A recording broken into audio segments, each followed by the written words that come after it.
Vamos a leer la palabra la mañana de hoy en Hechos capítulo 2, versículo 42 a versículo 47. Y quiero que leamos todos juntos. Hechos capítulo 2, versículo 42 a 47. Quienes no lo tengan a mano, léanlo a través de la pantalla. Leemos en el nombre de Jesús.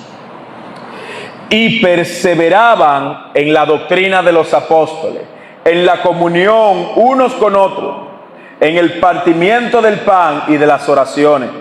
Y sobrevino temor sobre toda persona, y muchas maravillas y señales eran hechas por los apóstoles. Todos los que habían creído estaban juntos y tenían en común todas las cosas. Y vendían sus propiedades y sus bienes y los repartían a todos según la necesidad de cada uno. Perseverando unánimes cada día en el templo y partiendo el pan en las casas, comían juntos con alegría y sencillez de corazón, alabando a Dios y teniendo favor con todo el pueblo. Y el Señor añadía cada día a la iglesia los que habrían de ser salvos. Amén. Gracias, Jesús, por tu palabra. Gracias, Señor, porque tú has sido bueno y poderoso.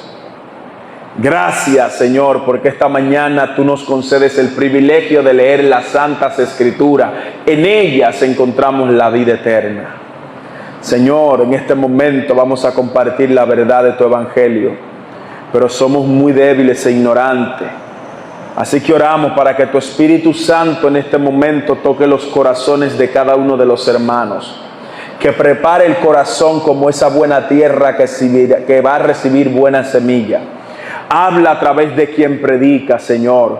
Úsale, Señor, como un instrumento de tu justicia, como portavoz de un mensaje, Dios mío, que tú quieres dar a tu iglesia esta mañana. Gracias, Dios mío y Padre mío, en el nombre de Jesús. Amén y amén. Gloria a Jesús.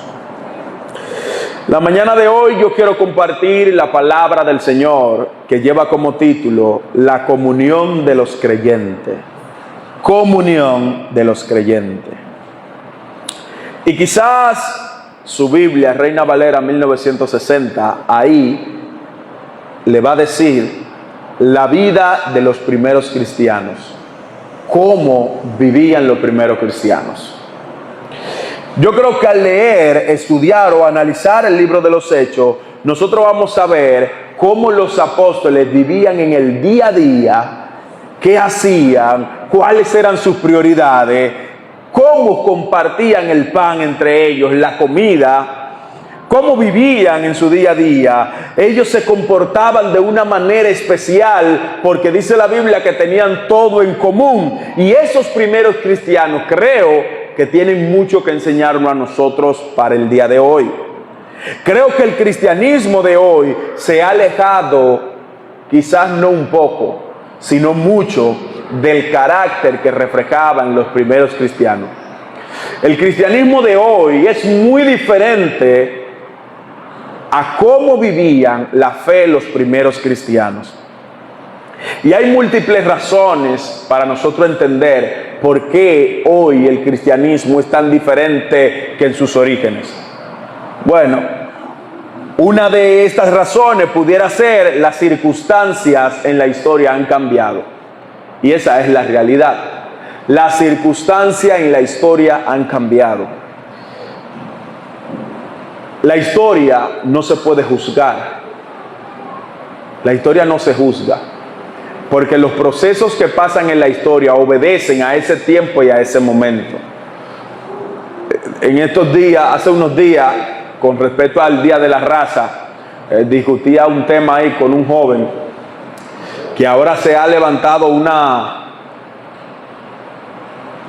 nuevas ideas sobre el tema de los españoles y los indígenas, que los españoles lo que vinieron a saquear, y de hecho fue así, que vinieron a hacer esto, a hacer aquello, es así.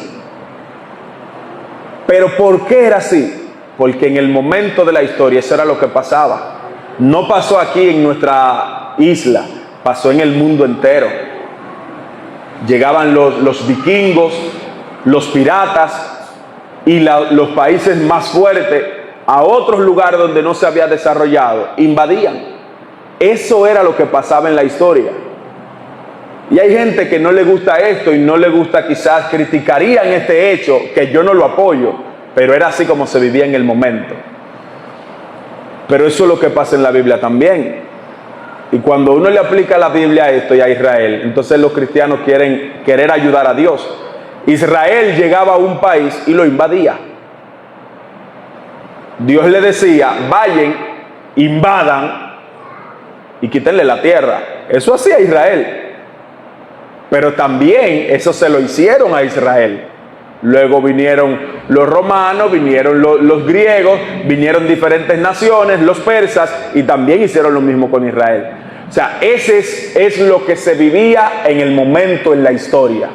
Ese era el diario vivir, donde las naciones más poderosas, lamentablemente, le quitaban todo, incluso hasta mataban a los que menos podían.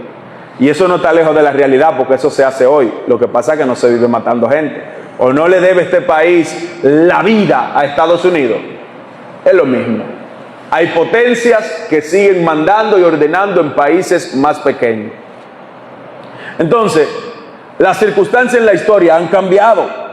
No es lo mismo la ocupación del tiempo hoy en el 2025 que hace 2000 años atrás. Y probablemente esto sea una razón por la cual los cristianos de hoy no se comporten como los cristianos de la antigüedad. Usted no tiene la misma responsabilidad que tenían los cristianos antes. Ya las cosas no son iguales, han cambiado. Otro punto puede ser el hecho de que la gente de hoy está ocupado más en sus asuntos personales que en cosas colectivas. La Biblia dice que los apóstoles tenían todo en común y estaban ocupados en un mismo propósito. Ahora cada persona tiene un solo propósito. Cada uno va camino a sus ideas, su principio, su propio beneficio. El tiempo ha cambiado. La gente está más ocupada en buscar su propio beneficio que en el bien común. La gente no quiere perder el tiempo en algo que no le va a dar un rendimiento rápido. La gente no quiere debilitar su energía en cosas de un tercero. Y número 3, el pecado en el mundo se ha triplicado, no multiplicado, triplicado. Que eran malos la gente de antes, malísimos. Y ahora, peores. Sí. El resultado de los cristianos de antes y los cristianos de hoy ha cambiado porque la maldad en el mundo se ha multiplicado. La sociedad de hoy es producto a una generación caída por el pecado. Una generación sometida totalmente al pecado. La Biblia dice en 2 Corintios 4:4, en los cuales el Dios de este siglo cegó el entendimiento de los incrédulos para que no les resplandezca la luz del Evangelio. Sí, hay mucha gente que ni viendo creen. Hay mucha gente testigo de milagros y no creen. Porque Satanás, dice la Biblia, que ha cegado el entendimiento para que la luz de Cristo no le resplandezca. Por eso es que yo creo todavía que si hoy nosotros estamos aquí, no es porque usted lo eligió, ni usted tuvo la oportunidad, ni la osadía de decir, yo voy a seguir a Cristo. No, Satanás tiene el mundo vendado.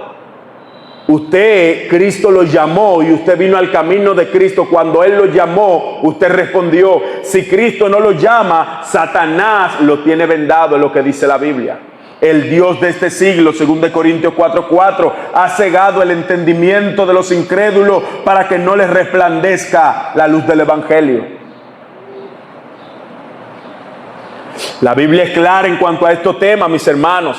Satanás ha desvirtuado la palabra de Dios. Ha hecho que las cosas de Dios se vean malas para los incrédulos. Y que el pecado, el placer de la carne, sea lo bueno. Mateo capítulo 24, 12 dice: y por haberse multiplicado la maldad, el amor de muchos se enfriará. Y ayer yo hablaba con Elizabeth y con Geraldine, que a veces en la calle hay gente indigente, mendigos que te piden y tú no le quieres dar lo tuyo, porque puedes ser un estafador y tú estás perdiendo. Hay gente que andan con una foto: ay, ese es mi hijo, está interno en tal clínica, en tal lugar, y necesita para una operación tantos millones, ayúdeme con lo que usted pueda. Y usted desde su corazón, usted siente la necesidad y usted quiere ayudar a esa persona. Eso era antes. Ahora nadie quiere ayudar a nadie. Usted tiene que sentirlo muy profundo y la misma voz de Dios diciéndole: ayúdalo, para usted ayudarlo. Porque la Biblia dice que por haberse multiplicado la maldad, el amor de muchos se enfriará. Ya usted no quiere ni siquiera llevar a una gente. Usted está en la calle y hay una gente que le dan 2 tiros y usted quiere montarlo en su vehículo para llevarlo, y cuando usted llega al médico con esa persona, usted está preso. O el primer sospechoso de ese muerto es usted, y usted lo está ayudando. Una persona se está muriendo, usted no le quiere ni siquiera poner la mano. En Estados Unidos, si hay una gente en el suelo muriéndose y usted agarrándolo para salvarlo, lo lleva al médico, y casualmente en lo que usted lo lleva, esa persona quizás se dio un golpe, a usted lo demandan porque él se dio un golpe cuando usted lo estaba ayudando. Ya nadie quiere hacer nada bueno por otro porque no quiere meterse en problemas.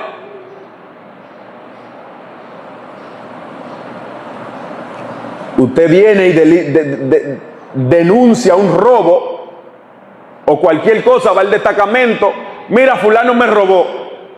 Y el mismo policía va y le dice al tigre: mira, aquí está fulano poniéndote una querella. El amor de muchos se enfriará porque la maldad se ha multiplicado, dice las Escrituras.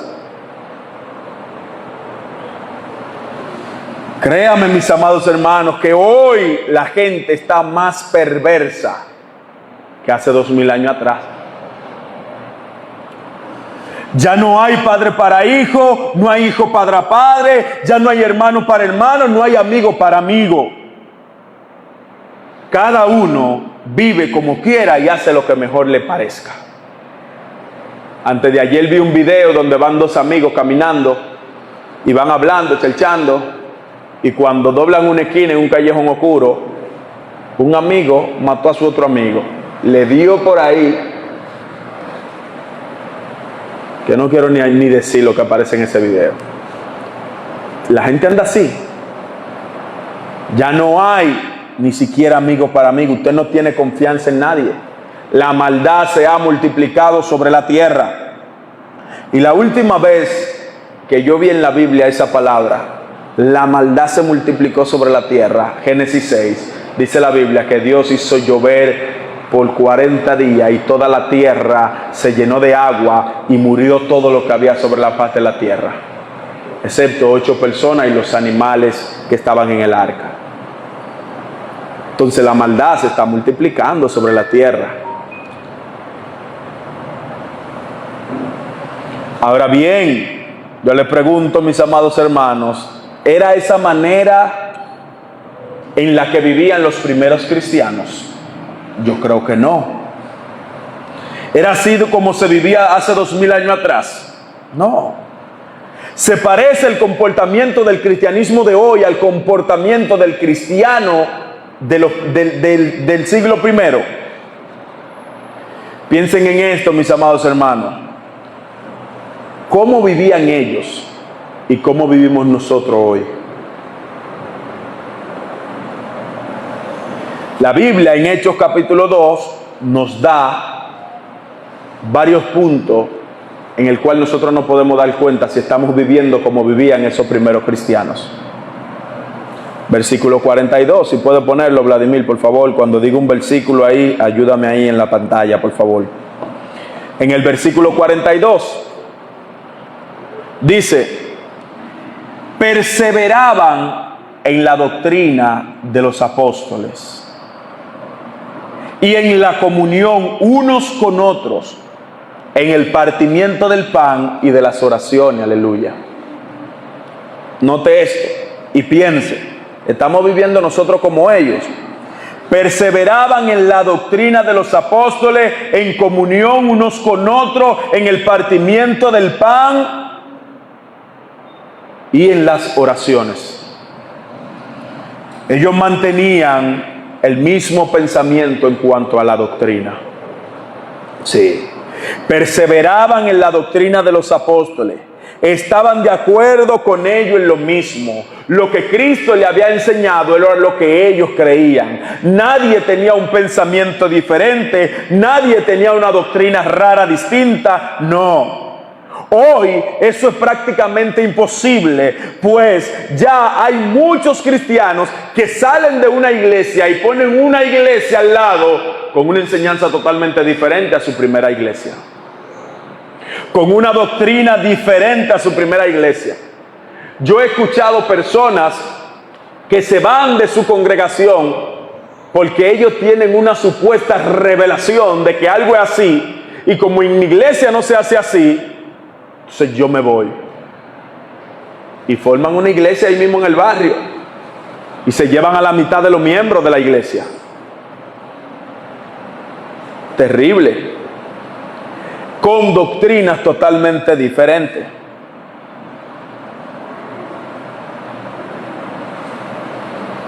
Todo el que quiere ser pastor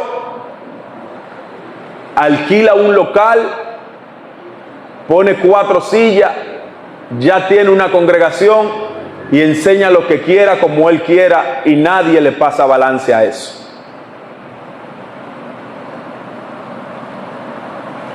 Cada uno quiere ser fundador de sus propias doctrinas y sus propias creencias.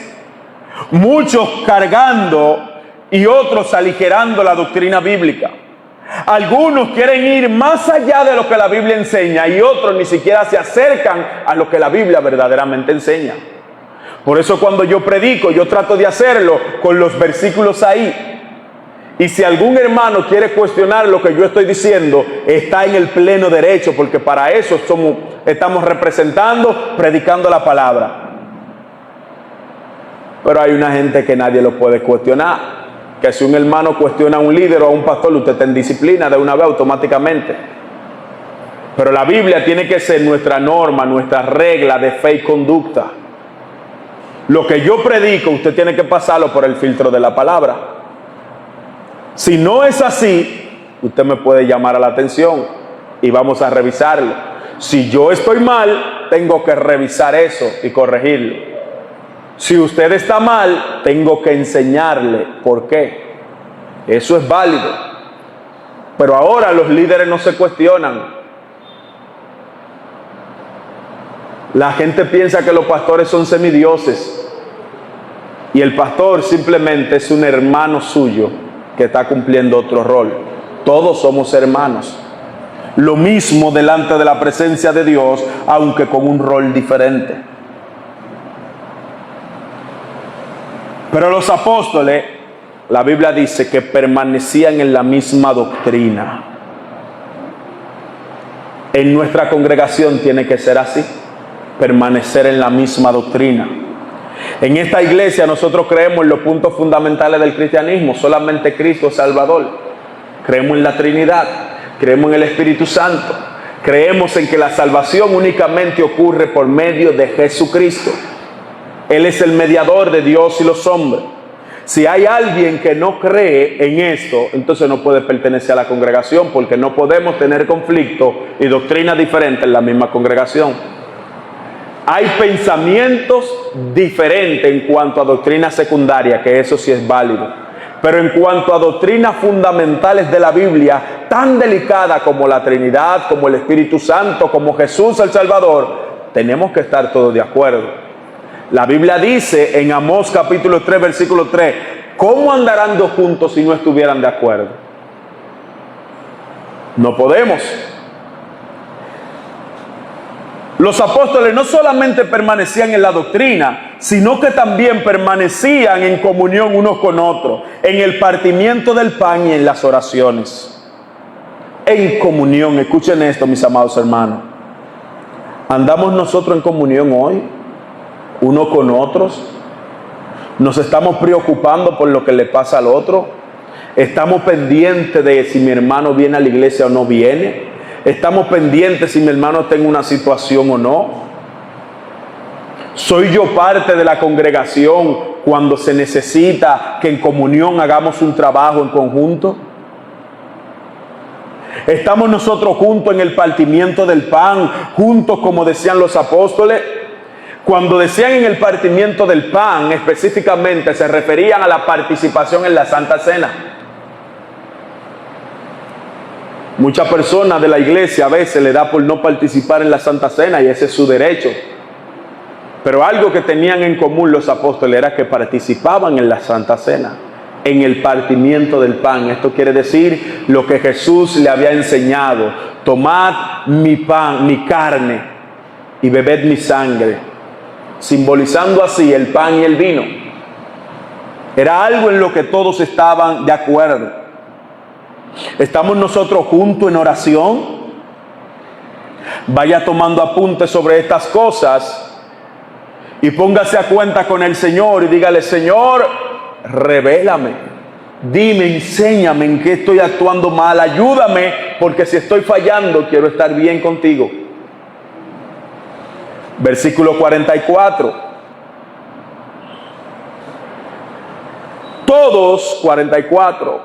Todos los que habían creído estaban juntos y tenían en común todas las cosas. Yo no sé qué tiene usted en común con su hermano que está sentado a su lado esta mañana. Yo no sé si usted puede ver en su hermano algo con lo cual usted puede identificarse.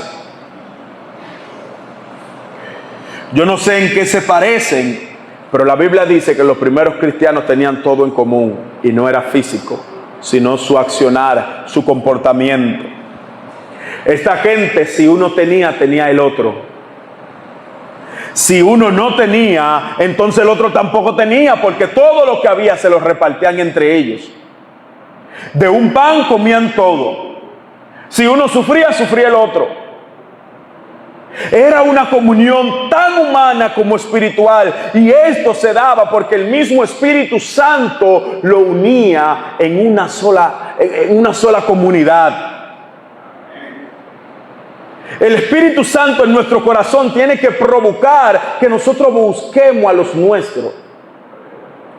Ahora usted tiene que tener conciencia de si usted, antes de buscar a su hermano, está buscando a los hermanos del mundo.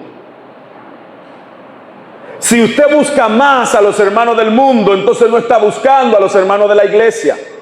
Y si usted no busca a los hermanos de la iglesia, es porque el Espíritu no es el mismo. El Espíritu Santo tiene que llevarme a mí a las cosas del Espíritu. La carne me va a llevar a las cosas de la carne. El Espíritu me lleva a Dios. La carne me lleva al mundo. Tenga conciencia en esto. ¿Con quién usted tiene comunión? ¿Con alguien que me acerca a Dios o con alguien que me separa de Dios?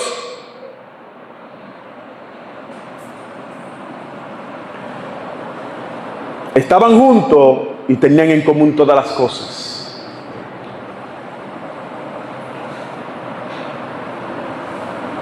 Versículo 45. Y vendían sus propiedades y sus bienes y los repartían a todos según la necesidad de cada uno. Esto aquí obedece a dos cosas. Vendían sus propiedades y sus bienes. Yo no le estoy diciendo que venda lo suyo, pero quiero que me entiendan esto. Y los repartían a todos según la necesidad. Los apóstoles predicaban que Cristo venía rápido, pronto. Entonces había un mover del Espíritu Santo y un despertar donde ellos entendían que tenían que predicar el evangelio a cuanta gente pudieran, porque ya Cristo venía. Y como ellos se comportaban juntos, estaban juntos, vivían juntos, ¿para qué tener una propiedad si ya Cristo viene y yo me voy con Él? Así que ellos vendían lo que tenían y lo ponían a disposición de los demás. El que no tiene, tenga para que tenga. ¿Recuerdan a Ananías y Zafira? La Biblia dice que ellos dijeron que vendieron en tanto la propiedad. Ellos no estaban obligados a venderla. Los apóstoles no obligaban a nadie, sino que de su corazón mucha gente estaba vendiendo sus propiedades y lo ponían a los pies de los apóstoles para que se repartiera entre los que menos tenían.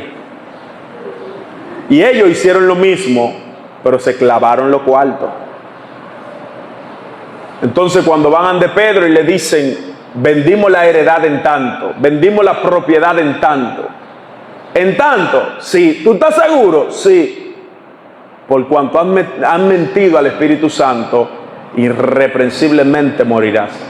Y el hombre automáticamente murió. Y cuando llega la mujer y le dice, nosotros vendimos en tanto. Ah, en tanto tú la vendiste. Mire, esos hombres que vienen ahí acaban de sacar a tu marido muerto. Ah, sí, en tanto la vendí. Bueno, pues, por cuanto no me mentiste a mí, sino al Espíritu Santo, también vas a morir. Automáticamente murió. ¿Entienden la delicadeza que había en ese momento? Entonces la gente no estaba obligada a vender sus propiedades, pero el que lo hacía lo ponía a disposición de los apóstoles. Ananías y Zafira querían poner una parte a disposición y la otra clavársela, que estaban en su derecho, podían hacerlo. El problema fue mentir al Espíritu Santo diciendo una cosa por otra. Entonces ellos vendían sus bienes y sus propiedades y los repartían a todos según la necesidad de cada uno. Es difícil ver este tipo de cosas hoy en día. Que yo venda lo mío, se ve todavía, porque hay muchos lobos rapaces, muchos ladrones que convencen a los miembros de sus iglesias, y el miembro de su iglesia hace una inversión de tanto, vende una tierra o algo y hace una inversión de tanto en algún asunto piramidal que el pastor le dice, o que el pastor le dice necesito comprar una jipeta nueva o necesito comprar un avión, y hay hermanitos que van y le llevan sus propiedades. Señor reprenda al diablo, pero eso está pasando en estos tiempos.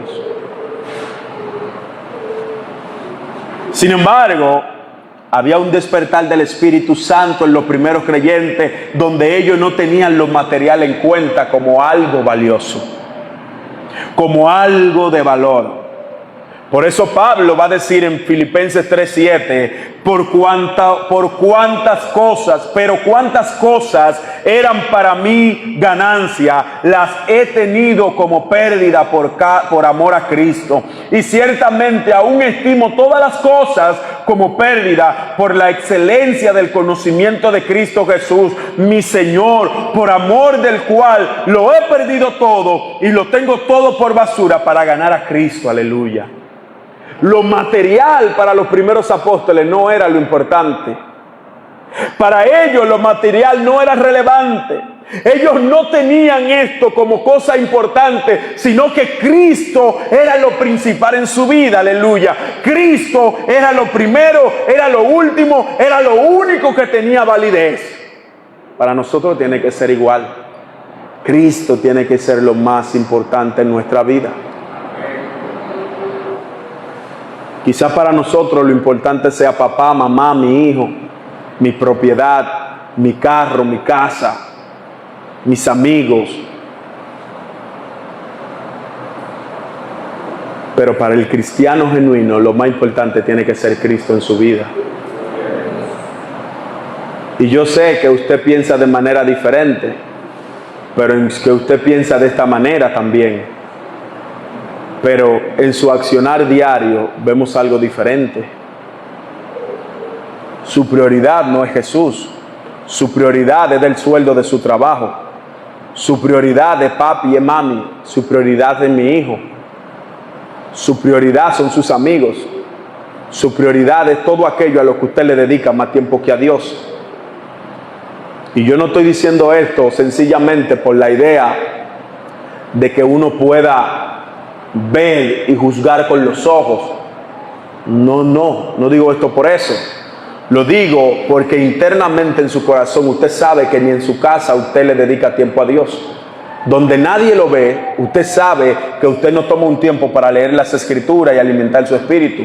Usted sabe que usted no toma un tiempo para orar. Y yo me refiero a esa persona que sabe que lo que estoy diciendo es así, aunque yo no pueda nombrarlo porque no sé quién es, pero sé que esa es la realidad. Yo decía el domingo pasado que la presencia del Espíritu Santo en el corazón de un creyente es como un embarazo que usted no puede ocultar. Usted puede ocultar 1 mes, 2 meses, 3 meses, pero después de los 4 ese barrigón se ve. Y si lo pudo ocultar hasta los 9 meses, al final el niño va a nacer. El Espíritu Santo es así. Cuando usted tiene contacto con el Espíritu Santo, usted no lo va a ocultar. Usted va a tener a Dios como su prioridad, como lo más importante. Cuando usted tiene contacto con el Espíritu Santo, la gente lo va a notar.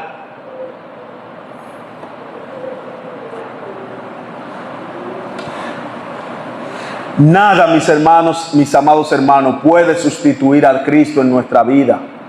Nada puede tener más valor que Cristo en nuestra vida.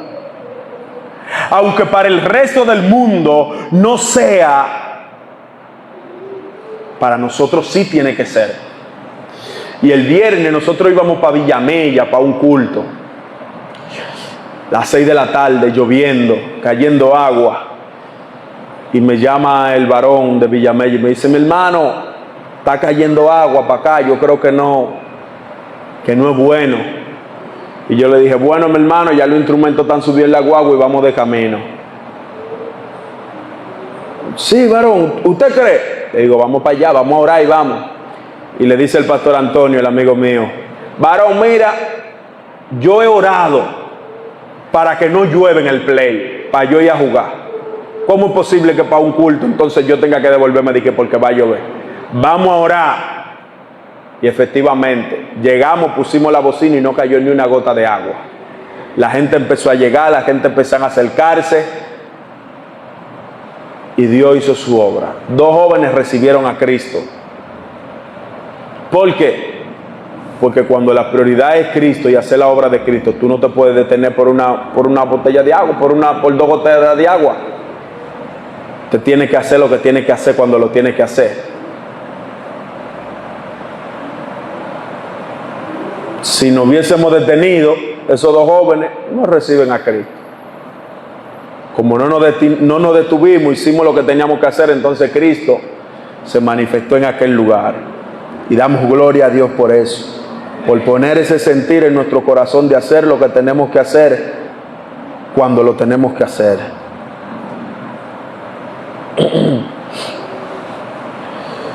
Versículo 46. Recuerden que estamos hablando de cómo eran los primeros cristianos y qué nosotros debemos ver en ellos y aplicarlo en nosotros. Versículo 46. Y perseverando unánimes cada día en el templo y partiendo el pan en las casas, comían juntos con alegría y sencillez de corazón. Ya no se come con sencillez de corazón ni con alegría. Ya la gente le pica tanto la lengua que lo más que puede decir: esa comida de fulana estaba mala.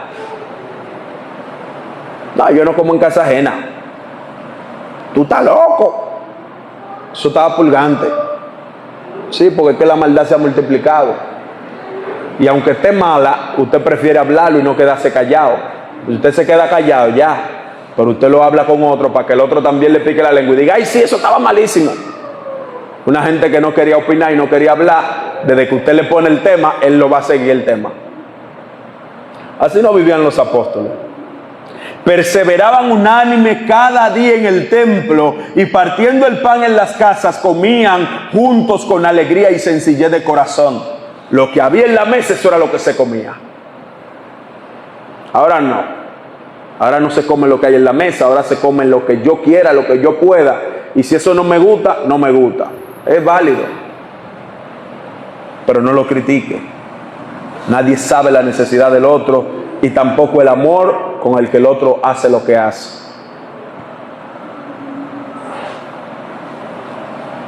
Nosotros no podemos ver al Espíritu Santo obrando en nuestra vida si no actuamos como actuaban ellos, con sencillez de corazón, en comunión. No hay amor, no hay unidad, no hay hermandad.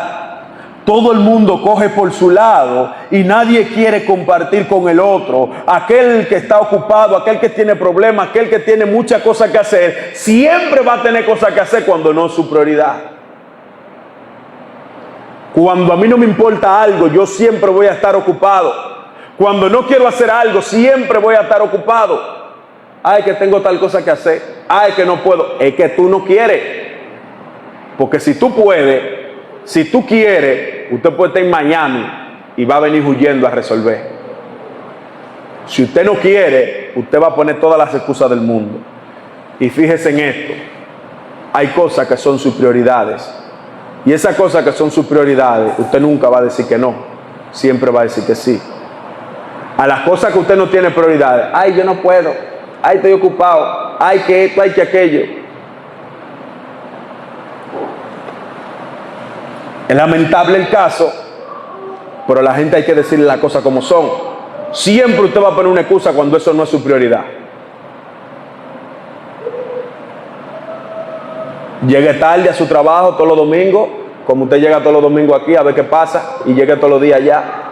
Entonces su trabajo es su prioridad, porque usted quiere guardar su trabajo y en la iglesia no me van a decir nada.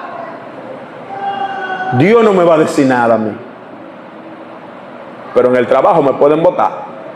Su trabajo es su prioridad. Cuando usted hace el sacrificio que tiene que hacer, es porque eso es su prioridad. Usted no se sacrifica por lo que no es prioridad. Discúlpenme el que le ofende esta palabrita, pero eso es así. Nadie se preocupa más por algo que no sea prioridad para él. Y nosotros tomamos a Dios a la ligera porque no nos va a pasar nada. Y es cierto, no te va a pasar nada ahora, pero en su momento las consecuencias llegarán. Hay una ilustración que a mí me gusta mucho, la escuché hace mucho y se me quedó ahí. Un joven cumpleaños, como mi amiga Elisa y mi hermana, que Dios la bendiga y le dé mucha sabiduría, mucho entendimiento y mucha felicidad en su día de cumpleaños. Cuando salgan, felicítenla. Un joven que cumple años y le dice a su padre: padre, me voy al trabajo. Llama a todos mis amigos. Chacho tenía más de 2,000 amigos. En Facebook tenía tanto, en tanto. Y chacho de la actualidad, con muchos seguidores. Llama a mis amigos para cuando llegue del trabajo tener una gran fiesta aquí en la casa. El papá le dice que sí. El muchacho llega de su trabajo y encuentra 2 amigos en la casa. Se desilusiona, llora y le grita a su padre diciéndole: papá, no te dije que le avisara a todos mis amigos que vinieran. Ahora, ¿con quién voy a celebrar mi cumpleaños?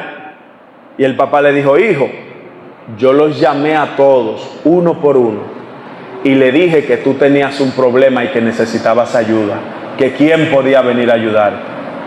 Y nada más llegaron esos 2. Esos son tus verdaderos amigos.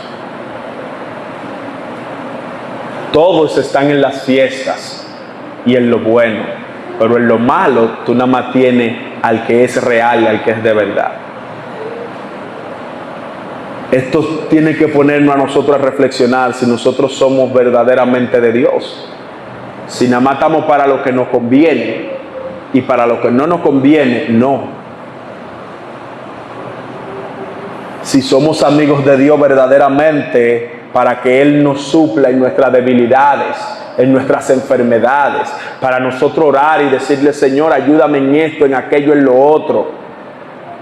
Señor, sálvame. Pero en el momento que la vida no corre peligro, No me importa. Yo no necesito a Dios ahora porque yo gano tanto en mi trabajo. Si yo me enfermo, compro un medicamento. A mí me pueden internar en la mejor clínica. Dinero yo tengo para resolver.